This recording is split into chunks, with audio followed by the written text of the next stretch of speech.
Regulation ये होती है कि हम ये एंजाइम बेस्ड नहीं कर रहे, ठीक है। एलोस्टेरिक रेगुलेशन में इन एंजाइम के बगैर और कौन कौन सी चीजें हैं जो आपकी इस ग्लाइकोजेनेसिस और ग्लाइकोजिनोलाइसिस, ठीक है, ग्लाइकोजन की सिंथेसिस और इसकी डिग्रेडेशन, इसके अंदर एलोस्टेरिकली और कौन सी चीजें हैं जो इसको एक्टिव करा सकती हैं, इनएक्टिव से एक्टिव फॉर्म में कन्वर्ट कर सकती हैं, ठीक है, वो चीजें हम देखेंगे अब, ठीक है। अब होता क्या है, सबसे पहली चीज रेगुलेशन करनी है हमने वेल फेड स्टेट में, regulation in well fade state, allosteric regulation में हम पहला पॉइंट डिस्कस करने लगे हैं। ये हार्मोनल सिंथेसिस के अलावा है, ठीक है। और कौन कौन सी चीजें हैं जो रिस्पॉन्ड करेंगी आपकी ग्लाइकोजेनेसिस को ज्यादा कराने में, ठीक है, आपकी ग्लाइकोजिनोलाइसिस को कम करने में, मतलब इस तरह की कौन कौन सी इफेक्ट्स हो सकते हैं। हार्मोन मीडिएटेड जो थी वो आपकी कोवेलेंट रेगुलेशन थी, एलोस्टेरिक उसके अलावा है। अब देखना इसको कैसे कैसे इफेक्ट करना है, ठीक है। अब देखो हम एक सिचुएशन इमेजिन करें, फर्स्ट आपकी रेगुलेशन है वेल फेड स्टेट में, ठीक है, वो देख लो वेल फेड स्टेट है, बंदे ने अच्छा खाया पिया हुआ है, ठीक है। अब ये ऐसी सिचुएशन इमेजिन करने जिसमें आपने खाया पिया हुआ है, उस कंडीशन में क्या होता क्या है, ग्लाइकोजन, पहले हम लिवर की बात कर लेते हैं फिर हम इसमें मसल की बात कर लेंगे। लिवर और मसल में ना एक बस बात का डिफरेंस आना है यहाँ पे, वो एएमपी वाला मैं आपका अभी बता देती हूँ। अच्छा, ये ग्लाइकोजन है ना, ये ग्लाइकोजन की कन्वर्जन इनटू ग्लाइकोजन 1 फॉस्फेट, ये इसका मतलब कि डिग्रेडेशन हो रही है, ठीक है। ये एरो एरो किसका, ये डिग्रेडेशन का। यहाँ कौन सा एंजाइम है आपका, ग्लाइकोजन फॉस्फोराइलेज, ठीक है। उसके बाद ग्लाइकोजन ये ग्लूकोज 1 फॉस्फेट है ना, अब ग्लूकोज 1 फॉस्फेट को जब हम कन्वर्ट करते हैं इनटू ग्लाइकोजन तो वो होती है आपकी ग्लाइकोजन सिंथेसिस, ठीक है। उसमें एंजाइम कौन सा होता है, ग्लाइकोजन सिंथेस एंजाइम, ठीक हो गया। अब ये दोनों एंजाइम से भी बात कर ली हमने और ये हमने एक साइकिल बना लिया, एक ये वाला ये आपका डिग्रेडेशन का है और ये आपका सिंथेसिस का है। अब देखना ये है कि सिंथेसिस को कौन एलोस्टेरिकली एक्टिवेट करता है और आपका डिग्रेडेशन को कौन इनएक्टिव एक्टिवेट करता है, वो देखने लगे अब हम। अच्छा, अब देखना आपका ग्लूकोज 6 फॉस्फेट, ठीक है, सबसे पहले हम उसकी बात करने लगे हैं। आपका लिवर और मसल दोनों के अंदर ग्लाइकोजन सिंथेज होता है ना, ये आपका एक्टिव हो जाता है ग्लूकोज 6 फॉस्फेट से, ठीक है। आपको मैंने बताया ग्लाइकोजन सिंथेसिस जब हमने स्टार्ट की थी, सबसे पहली चीज हमने क्या ली थी, ग्लूकोज 6 फॉस्फेट लिया था, ठीक है। अब यहाँ पे ये वही ग्लूकोज 6 फॉस्फेट आ गया आपका, ये इसने स्टार्टिंग ऑफ ग्लाइकोजन सिंथेसिस में रोल था ना इसका, इसने पहले ग्लूकोज 1 फॉस्फेट में कन्वर्ट हुआ था, फिर इसके साथ यूडीपी लगा था, फिर इसने सिंथेसिस कराई थी, सारा कुछ कराया था ना। अब ये जो ग्लूकोज 6 फॉस्फेट है ना, उसका इस ग्लाइकोजन सिंथेस के ऊपर पॉजिटिव रोल है। अब अगर सिंथेसिस में कोई चीज सपोर्ट कर रही है तो उसने वो कोई जो है वो चापलूसी तो नहीं ना करेगी कि डिग्रेडेशन को भी जाके सपोर्ट करना शुरू कर दे। ऑब्वियसली यहाँ पे अगर वो ग्लूकोज 6 फॉस्फेट सिंथेसिस को सपोर्ट कर रही है तो ऑब्वियसली उसने डिग्रेडेशन को इनहिबिट करना है, ठीक है। यही ग्लूकोज 6 फॉस्फेट क्या करेगा, आपकी सिंथेसिस को प्रमोट करेगा और आपकी डिग्रेडेशन जो हो रही है ना उसको इनहिबिट करेगा, उसके ऊपर नेगेटिव रोल प्ले करेगा। उसके बाद दूसरी चीज हमने देखनी है एटीपी। अब ये चीज जरा गौर से सुनना, एटीपी की, एटीपी बॉडी में ऑलरेडी हाई है, बॉडी ने खाया पिया हुआ है अच्छा खासा, ठीक है। बॉडी को अभी एनर्जी की जरूरत ही नहीं है, एनर्जी की जरूरत नहीं है मतलब ग्लूकोज की ही जरूरत नहीं है अभी, ठीक है ना। उसकी ग्लाइकोलिसिस के जरिए ग्लूकोज इसीलिए ले रहा है ना ताकि ग्लाइकोलिसिस करके किसी तरह एनर्जी ले सके, ठीक है, ब्लड का लेवल मेंटेन कर सके, लेकिन अभी उसको तो जरूरत ही नहीं है एटीपी की, ठीक है। एटीपी उसकी बॉडी में ऑलरेडी हाई है, तो उस कंडीशन में हम डिग्रेडेशन को क्यों करवाएंगे, ठीक है।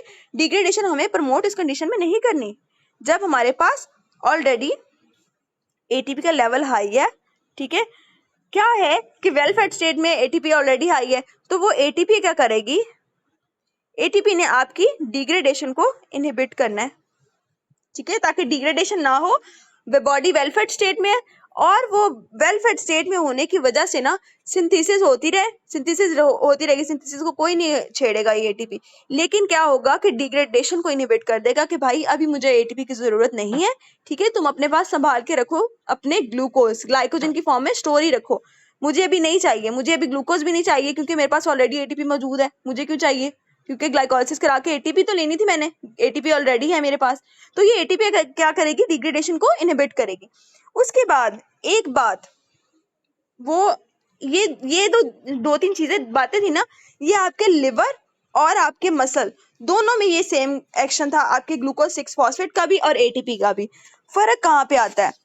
फर्क यहाँ पे आता है कि लिवर के अंदर आपकी जो लिवर की बात कर लें, लिवर में जो ग्लाइकोजन की कन्वर्जन है इनटू ग्लूकोज 6 फॉस्फेट, और फिर इसकी जो ये वाली है, अब ये वाला सिंथेसिस वाला है और ये वाला डिग्रेडेशन वाला है, जस्ट मैं आपको बता रही हूँ।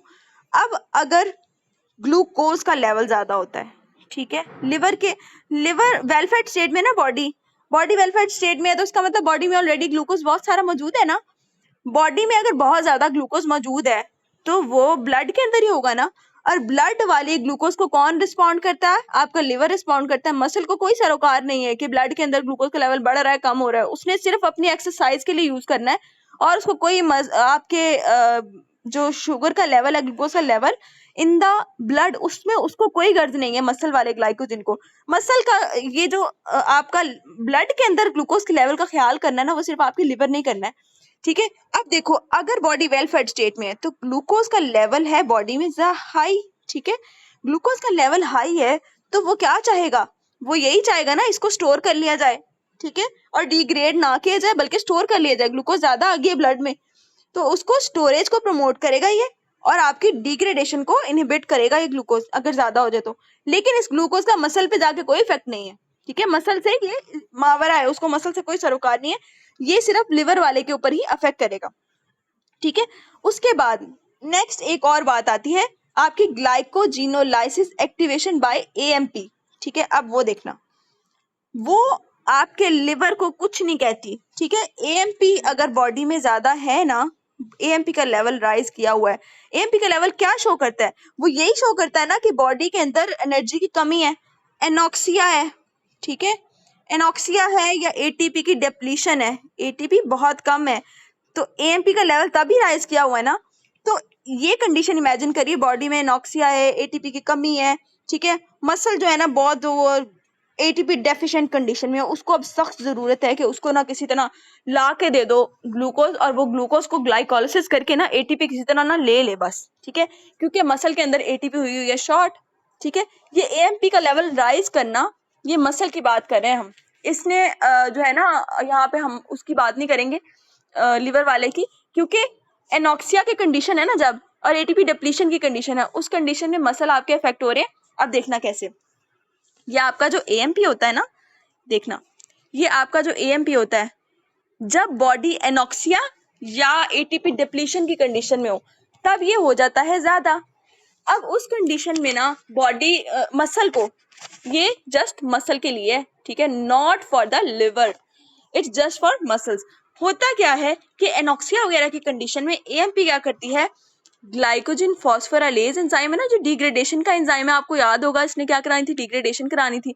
ये एएमपी जाके क्या करता है, बगैर फॉस्फोराइलेट कराए ना, इसको कहता है कि भाई मिन्नत करता हूँ, तुम्हारा तरला करता हूँ, तुम एक्टिवेट हो जाओ, ठीक है।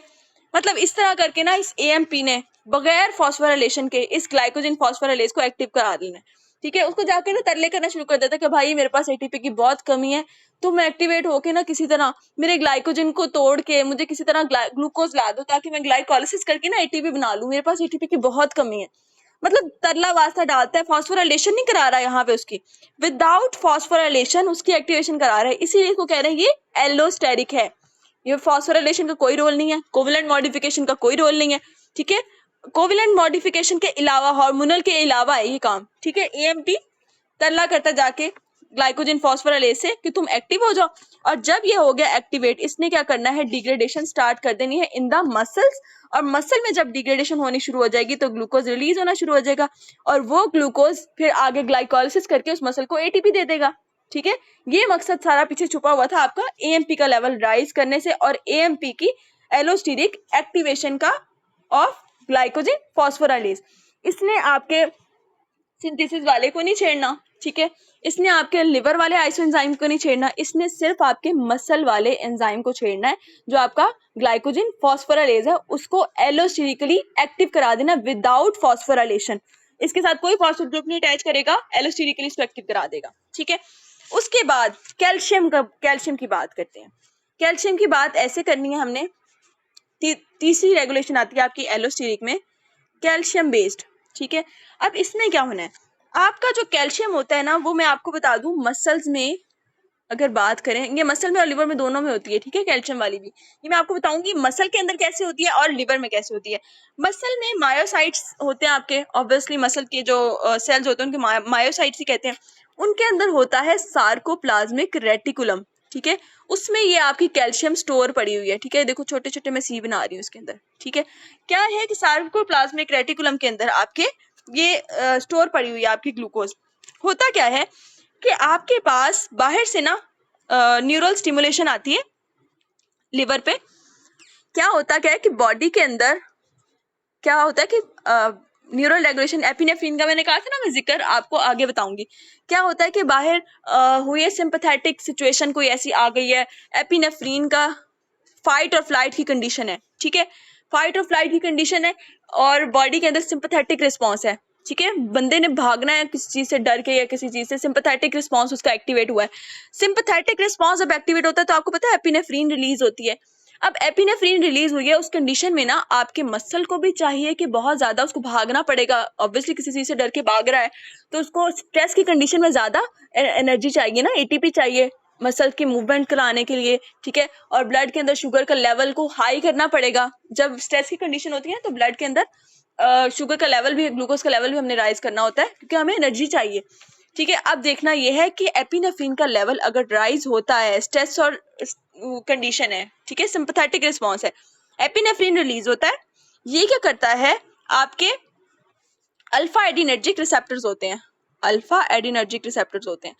अब इन रिसेप्टर्स के ऊपर जाके जब ये बाइंड करेगा ना आपका एपिनेफ्रिन, तो उसके रिस्पॉन्स में क्या हो जाएगा, ये एपिनेफ्रिन जब इसके साथ बाइंड करता है तो आपके सार्कोप्लाज्मिक रेटिकुलम में जो आपका ये पड़ा हुआ है, देखो ये देखो दोबारा हम बना रहे हैं, ये सेल है, ठीक है।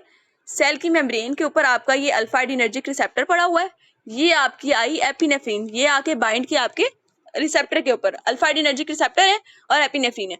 अच्छा, जब इसके ऊपर बाइंड किया ना, यहाँ पे आपका प्यारा सार्कोप्लाज्मिक रेटिकुलम पड़ा है जिसके अंदर बहुत सारी कैल्शियम है, ठीक है, कैल्शियम स्टोर पड़ी हुई है। जब बाहर से रिस्पॉन्स आया ना, तो इस रिस्पॉन्स की वजह से क्या होना है, आपकी कैल्शियम हो जानी है रिलीज, ठीक है, कैल्शियम ने बाहर आना शुरू हो जाना है, ठीक है। जब कैल्शियम रिलीज होगी ना, तो उसने ना एक प्रोटीन होती है कालमोडुलिन, ठीक है, इसने उस प्रोटीन के साथ बाइंड कर जाना है, CAM, कालमोडुलिन एक प्रोटीन होती है, उसके साथ जब कैल्शियम बाइंड करेगा तो एक कॉम्प्लेक्स बनेगा, ठीक है। उसने कौन सा कॉम्प्लेक्स बनाना है, कैल्शियम कालमोडुलिन कॉम्प्लेक्स, ठीक है, ये कॉम्प्लेक्स बनेगा, ठीक है। अब इस कॉम्प्लेक्स ने क्या करना है, इस कॉम्प्लेक्स ने ना आपका जो एंजाइम होता है ना इनएक्टिव पड़ा हुआ आपके पास, उसको जाके एक्टिवेट करा देना है, यही वाला आपका ग्लाइकोजन फॉस्फोराइलेज काइनेज एंजाइम, ठीक है, उसको एक्टिवेट कराना है इसने। तो आपका देखो, ये मैं आपको बता रही हूँ, ये जब कैल्शियम कालमोडुलिन, ठीक है, कॉम्प्लेक्स बन गया है, इस कैल्शियम कालमोडुलिन कॉम्प्लेक्स ने क्या करना है, इसमें आगे जाके ना आपका इनएक्टिव एंजाइम पड़ा हुआ था, ठीक है, ये कौन सा एंजाइम है आपका, ग्लाइकोजन फॉस्फोराइलेज काइनेज, जिसने आपके ग्लाइकोजन फॉस्फोराइलेज को एक्टिव कराना था, उसको फॉस्फोराइलेट कराना था, ठीक है, ये अपनी बी फॉर्म में पड़ा हुआ है, इनएक्टिव फॉर्म में, ठीक है। इसने इस एंजाइम को कहना है कि तुम विदाउट फॉस्फोराइलेशन तुम एक्टिव हो जाओ, ठीक है, इसको करा देना है एक्टिव विदाउट फॉस्फोराइलेशन, ठीक है, और ये अपनी एक्टिव स्टेट में आ गया। अब जब ये एक्टिव हो गया तो इसने क्या करना है, इसने आगे जाके ग्लाइकोजन फॉस्फोराइलेज को फॉस्फोराइलेट करा देना है, ठीक है, क्योंकि ये तो एक्टिव हो गया है, तो ये काइनेज था, काइनेज वाला एक्शन तो इसने परफॉर्म करना ही करना है, लेकिन खुद ये विदाउट फॉस्फोराइलेशन एक्टिवेट हो गया, ठीक है। अच्छा, अब जब ये एक्टिवेट हो गया ना, तो इसने आगे जाके क्या कराना है, देखो ये आपका ग्लाइकोजन, देखो ये आपका ग्लाइकोजन फॉस्फोराइलेज काइनेज हो गया है एक्टिव, ठीक है। अब इसने क्या करना है, इसने आपका ग्लाइकोजन फॉस्फोराइलेज एंजाइम था ना जो मेन एक्शन डिग्रेडेशन वाला काम करना है जिसने, उसको फॉस्फोराइलेट करा देना है इसने जाके, उसके साथ फॉस्फेट ग्रुप अटैच करा के उसको भी हैप्पी करा देना है। ठीक है, ये काम होता है आपकी कैल्शियम कार्बोटुलिन कॉम्प्लेक्स का। ठीक है, अच्छा अब हम इसको दोनों को डिस्कस करते हैं अलग अलग। मसल फॉस्फोराइलेज काइनेज एक्टिवेशन कैसे होनी है और आपके लिवर वाले फॉस्फोराइलेज काइनेज की एक्टिवेशन कैसे होनी है, दोनों को हम बारी बारी डिस्कस करने लगे। अच्छा अब देखना, सबसे पहले हम बात करने लगे अपने मसल के अंदर। मसल में ऐसी कौन सी कंडीशन आएगी कि कैल्शियम की वजह से हमें करना पड़े, वो हम चीजें डिस्कस करने लगे हैं। ठीक है, अच्छा अब होता क्या है मसल के अंदर, ये देखो ये हमारा मसल का सेल है। ठीक है, मायोसाइट है, उसकी जिक्र करें। मसल की जब कंट्रैक्शन करनी है ना, रैपिड अर्जेंट नीड है हमारे पास, बहुत ज्यादा। एक बंदा है बहुत ज्यादा, वो जो है ना उसका फाइट और फ्लाइट रिस्पॉन्स है, उसको फौरन से एटीपी चाहिए। वो कहते हैं कि मुझे अर्जेंटली कहीं से भी ना एटीपी ला के दो। ठीक है, उस कंडीशन में क्या होता है कि आपकी रैपिड और अर्जेंट नीड होती है ना, तो उस कंडीशन में डिग्रेडेशन ऑफ मसल ग्लाइकोजन होती है टू ग्लूकोज फॉस्फेट 6 फॉस्फेट में। हाँ, ग्लाइकोजन क्या होती है, ग्लाइकोजन डिग्रेडेशन मैंने आपको पढ़ाई है ना पीछे, वो डिग्रेड करके ग्लाइकोलाइसिस में एंटर कर देती है। लेकिन क्या होता है कि नर्व इम्पल्सिस जो आती है ना, अब इसमें क्या होना है मसल में आपको बताया है मैंने, एक्शन पोटेंशियल जनरेट होता है। ठीक है, मसल के अंदर डीपोलराइजेशन वगैरह आपने पढ़ी हुई है ना फिजियो में, उसमें क्या होता है मेम्ब्रेन की होती है डीपोलराइजेशन। ठीक है, डीपोलराइजेशन होती है तो जिसकी वजह से क्या होता है आपके सार्कोप्लाज्मिक रेटिकुलम में स्टोर जो कैल्शियम है ना, देखो बाहर से सिग्नल आया है, न्यूरल सिग्नल आया है। ठीक है, कि भागना है हमें किसी तरह। ठीक है, इसमें एपिनेफ्रिन का रोल हमने नहीं डिस्कस करना मसल के अंदर, ये हमने लिवर में डिस्कस करना है। ठीक है, अल्फा एड्रेनर्जिक रिसेप्टर्स वाला। अब ये देखो बाहर से सिग्नल आया है दिमाग से, वो न्यूरल सिग्नल है। न्यूरल सिग्नल ये ने ये कहा है कि हमने भागना है, हमें बहुत सारी एनर्जी चाहिए, मसल की कॉन्ट्रैक्शन बहुत करानी है। उसने जो सिग्नल आया है ना, उसने आके मेम्ब्रेन की डीपोलराइजेशन कराई है। मेम्ब्रेन जब डीपोलराइजेशन हो गई है ना उसकी, तो इसके कैल्शियम रिलीज होना शुरू हो जाने हैं सार्कोप्लाज्मिक रेटिकुलम से। और यही कैल्शियम, ये आपका ये कैल्शियम निकले है ना, एक आपका जो काल मॉड्यूलिन होता है ना, ठीक है, ये देखो मैं काल मॉड्यूलिन बना रही हूँ, उसके पास 4 कैल्शियम को बाइंड करने की एबिलिटी होती है। देखो एक कैल्शियम इधर हो गया, दूसरा, तीसरा और ये चौथा, ये बना आपका कैल्शियम काल मॉड्यूलिन कॉम्प्लेक्स। ठीक है, CaCAM कॉम्प्लेक्स बन गया ये। ठीक है, अब एक काल मॉड्यूलिन ने जब 4 कैल्शियम को अपने साथ बाइंड कर लिया है, तो हमारे पास क्या बना है कैल्शियम काल मॉड्यूलिन कॉम्प्लेक्स। इस कैल्शियम काल मॉड्यूलिन कॉम्प्लेक्स ने आगे जाके मैं वही काम करना है जो मैं आपको बता चुकी हूँ। आपका था जो ग्लाइकोजन फॉस्फोराइलेज काइनेज, जो बेचारा उदास इनएक्टिव बैठा हुआ था, उसको विदाउट फॉस्फोराइलेशन इसको एक्टिव करा देना है। ठीक है, ये आपके कैल्शियम काल मॉड्यूलिन कॉम्प्लेक्स ने। और जब ये एक्टिव हो गया, ग्लाइकोजन फॉस्फोराइलेज काइनेज जब एक्टिव हो गया, तो ऑब्वियसली इसने ग्लाइकोजन फॉस्फोराइलेज को भी एक्टिव करा देना है। ग्लाइकोजन फॉस्फोराइलेज की भी फॉस्फोराइलेशन करा के उसको एक्टिव करा देना है। ठीक हो गया। अच्छा सॉरी, नेक्स्ट हम जा रहे हैं लिवर वाले के ऊपर। ठीक है, अब होगा क्या, मसल फॉस्फोराइलेज काइनेज बी वाला काम हो गया, हमने एक्टिवेशन करा ली। ठीक है, अब डिग्रेडेशन होना शुरू हो जाएगी। ये ऑब्वियसली फॉस्फोराइलेज एक्टिव हो गया है, ग्लाइकोजन फॉस्फोराइलेज हो गया है एक्टिव। ठीक है, इसने जाके डिग्रेडेशन करानी शुरू कर देनी है और मसल के अंदर क्या होगा, ग्लूकोज रिलीज होना शुरू हो जाएगी। ठीक है, डिग्रेडेशन से। और जब ग्लूकोज रिलीज होगी, आगे यूज कहाँ होगी, ग्लाइकोलाइसिस में। ठीक है, ग्लाइकोलाइसिस में आगे वही प्रोसेस चलेगा और एटीपी बनेगी, वही जो हमने पीछे पढ़ लिया हुआ है। ठीक है, अच्छा ये तो काम हो गया हमारा मसल के अंदर पूरा। अब लिवर के अंदर क्या, किस सिचुएशन में हमारे पास लिवर के अंदर ये कैल्शियम वाला काम होगा, कैल्शियम काल मॉड्यूलिन वाला। अब हम जा रहे हैं लिवर के ऊपर। ठीक है, लिवर हम डिस्कस करने लगे हैं। लिवर में क्या होता है कि आपके पास ये आपकी मेम्ब्रेन है। ठीक है, यहाँ पे सबसे पहले ड्यूरिंग फिजियोलॉजिकल स्ट्रेस, ठीक है, मैंने आपको बताया स्ट्रेस की कंडीशन है, बहुत ज्यादा फाइट और फ्लाइट रिस्पॉन्स है, बंदे को टेंशन है कि फलां कोई ऐसा सिग्नल आ गया है कि जो है ना फाइट और फ्लाइट रिस्पॉन्स है, उस कंडीशन में क्या होगा, बॉडी में एपिनेफ्रिन का लेवल ज्यादा हो जाएगा। एपिनेफ्रिन जो ज्यादा हुई है ना, उसने जाके ना एपिनेफ्रिन रिलीज होगी कहाँ से, आपके एड्रीनल मेडुल्ला से बनती है ना, वहां से रिलीज होगी इन और वो क्या करेगी, वो कहेगी कि मुझे ब्लड के अंदर, अब ये जो एपिनेफ्रिन ज्यादा हुई है ना, ये सिग्नल दे रही है एक, वो सिग्नल क्या दे रही है कि ब्लड के अंदर ग्लूकोज का लेवल ज्यादा करो, ताकि हमारे पास इतनी स्टोर्ड ग्लूकोज हो कि हम अपने ब्लड के में ग्लूकोज के लेवल मेंटेन हो जब हमें स्ट्रेस की कंडीशन में हमें ज्यादा ग्लूकोज का लेवल चाहिए होता है ब्लड के अंदर, ताकि आगे कोई स्ट्रेनियस मसला आ जाए, यूज हमें ग्लूकोज का ज्यादा करना पड़ जाए तो हमारे पास ग्लूकोज फ्री फॉर्म में अवेलेबल होनी चाहिए। ठीक है, स्ट्रेस की कंडीशन में ग्लूकोज हमें ज्यादा चाहिए होती है। ठीक है, अब यही एपिनेफ्रिन का लेवल ज्यादा होना सिग्नल कर रहा है कि हमें ज्यादा जरूरत है ब्लड ग्लूकोज की। अब जो ग्लूकोज इनिशियली आ रही है ना, वो हिपैटिक ग्लाइकोजिनोलाइसिस से ही आती है आपके ब्लड के अंदर। तो अब ब्लड ने क्या करना है, वही वाला काम जो मैं आपको पहले बता चुकी हूँ। एपिनेफ्रिन ज्यादा हुआ है ना, इस एपिनेफ्रिन ने आपके जो रिसेप्टर हैं अल्फा एडिनर्जिक रिसेप्टर्स, ठीक है, उनके ऊपर जाके इस एपिनेफ्रिन ने बाइंड कर जाना है। ठीक है, वो आपको पता है जी प्रोटीन का पल रिसेप्टर है, उसने एक्टिवेट कर देना है वही कैस्केड जो मैंने आपको बता दिया हुआ है, कैल्शियम कालमोडुलिन वाला। ठीक है, कैल्शियम कालमोडुलिन वाला एक्टिवेट होगा तो उसने क्या करना है आपके हिपैटिक, ठीक है, मसल वाले की हमने पीछे बात कर ली हुई है, हिपैटिक आपका जो है ना, hepatic phosphorylase glycogen phosphorylase kinase, उसको एक्टिव कर देना है। ठीक है, वो एक्टिव हो गया तो उसने लिवर के अंदर वही काम करना है जो मसल में मसल वाले ने किया था। ठीक है, ये ग्लाइकोजन फॉस्फोराइलेज काइनेज जब एक्टिव हुआ है, ग्लाइकोजन फॉस्फोराइलेज काइनेज, इसने क्या करना है लिवर के अंदर जो स्टोर पड़ा हुआ है ग्लाइकोजन, उसको कन्वर्ट करना शुरू कर देना है। उसको ग्लाइकोजन फॉस्फोराइलेज जो आपके लिवर में है ना, उसको एक्टिवेट कर देना है। ठीक है, उसकी फॉस्फोराइलेशन करा के उसको एक्टिव कर देना है। ठीक है, ये हो गया हैप्पी। अब जब ये ग्लाइकोजन फॉस्फोराइलेज एक्टिव हो गया है, इसने जाके डिग्रेडेशन शुरू कर देनी है आपकी ग्लाइकोजन की और ग्लूकोज का लेवल को रेज करना शुरू कर देना है। ठीक है, ये आपका फिर ग्लूकोज नेक्स्ट ब्लड में एंटर होगा, क्योंकि मैंने आपको बताया ब्लड के अंदर ग्लूकोज का सोर्स सिर्फ लिवर है, मसल को कोई सरोकार नहीं है। मसल में बेशक ग्लाइकोजन स्टोर पड़ी हो, लेकिन वो इतना मतलब है उसको सिर्फ उस जो स्टोर उसने ग्लाइकोजन की हुई है ना, उसको ग्लूकोज में उस वक्त ही कन्वर्ट करेगा जब उसको खुद जरूरत होगी, स्ट्रीनियस एक्सरसाइज उसने करनी है ना, तब वो उसको तोड़ेगा। ठीक है, ग्लूकोज बनाएगा और अपना काम कर लेगा, उसकी ग्लाइकोलिसिस करा के अपनी एटीपी ले लेगा। उसको सिर्फ अपने से मतलब है, उसको ब्लड से कोई सरोकार नहीं, ब्लड को चाहिए कि नहीं चाहिए।